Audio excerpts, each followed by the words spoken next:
Men Surayyo G'aniyeva, psixolog, parapsixolog, ong osti bloklari bo'yicha ishlovchi mutaxassis. Uyimiz jannatga aylansin treningimga qabul boshlandi.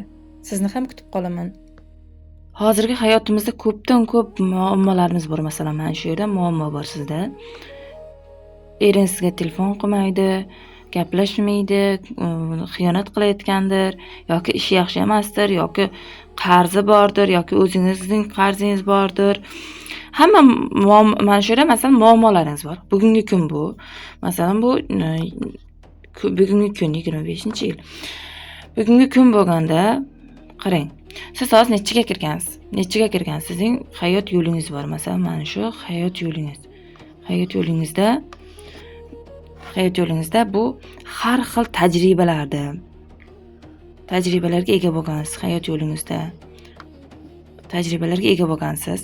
Keyin bu yerda siz mana shu bu siz qarang. Bu siz. Siz deyin. Bu siz bo'lsangiz, mana shu hayotiy tajribalar, tushunilmagan, anglanilmagan bloklar, og'riqlar, nimadir anglamay qolganingiz, bular hammasi ong ostingizga singib kirib ketganligi uchun yana mana shu ishlamagan, ong ostiga tushib ketgan, mana shu ishlanmagan narsalar xuddi yovvoyi daraxtdek urug' bo'lib tushib ketgan qachonlardir.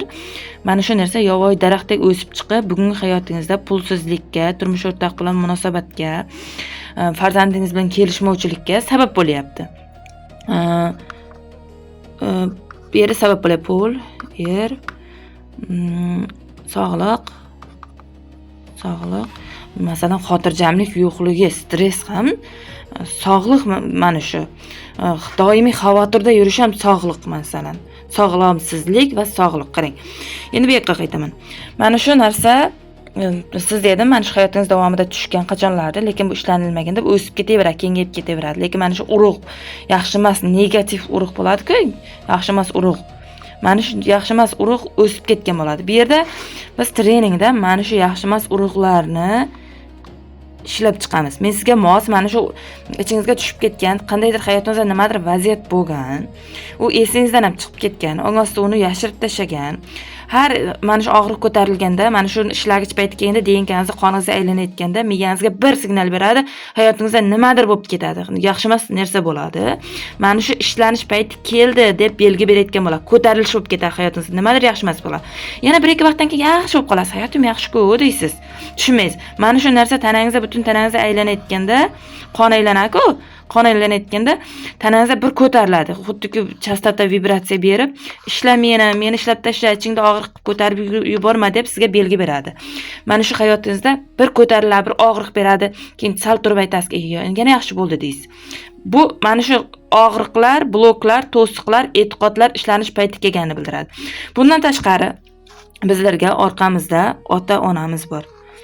Ota-ona. Qarang, ota-onamiz bor. Bu yerda ota-onadan ham o'tib kelayotgan ishlanilmagan nimalar bo'ladi, programmalar bo'ladi. Bular nima bo'lishi mumkin? Onadan qadrsizlik, erkaklar tomonidan qadrsizlik o'tib kelishi mumkin. Buni onadan qadrsizlik sizga o'tib kelishi mumkin. Masalan, ona hech qachon erkaklar tomonidan qadr ko'rmagan bo'lsa yoki bo'lmasa, bitta narsani aytayapman, siz o'zingizga moslab qo'yib olasiz. Erkaklardan qadr ko'rmagan bo'lsa, mana shu qadrsizlik sizga o'tib keladi, siz yetishingiz uchun. Bu yerda yana bitta narsa bor. Agar butun amma xolalaringiz, enalaringizda nima qiynalgan bo'lsa, bu dada tarafdan, ota tarafdan sizga o'tib keladi. Qarang, ularda nima muammo bo'lganki, sizga o'tib kelgan. Tushunyapsizmi? Bu ajdodiy ishlaniladigan savollar. Tushunyapsizmi? Ajdod taraflama ishlaniladigan savollar. Biz treningda mana shu muammolar bo'yicha, yechimi bo'yicha ishlaymiz. Agar siz qarang, bularni ishlasangiz, mana shu bloklarni avtomatik X qilib turib ishlaganimizda sizga mana shunga mos praktikalar beraman. Ajdod bilan yechilmayotgan savollarga ham mos praktika beraman. Keyin nima qiladi? Bu yerda avtomatik, bu yerda farzand, pul, uy, shular bo'yicha sizda o'zgarish bo'ladi. Tushunyapsizmi? Reja, plan, o'z missiyasini topish.